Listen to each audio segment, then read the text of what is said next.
krásnych aj zaujímavých masiek. Prenechávam slovo kráľovnom. Milé deti, som veľmi rada, že ste sa tu dnes zišli. Vidím, že si tu vo veľkom počte. Prečo sme s kráľom sami a či sa potešíme nejakej návšteve. A tak sme veľmi radi, že ste tu. Teraz som Teraz by som poprosil družinu, aby nám predvedli svoj slávnostný turnaj.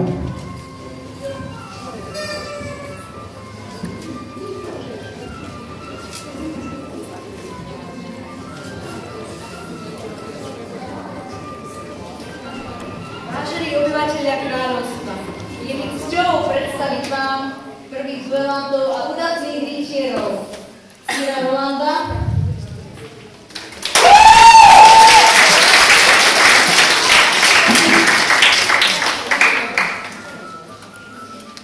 a Zemana Mojmíra.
všetci takto zišli a spravili ste si veľkú námahu s tým, že ste si vyrobili toľko krásnych nasiek. Boli by sme veľmi poctení teraz kráľom, keby sa nám každá maska osobitne predstavila a za odmenu od nás niečo z našej kráľovskej kompanie dostanú.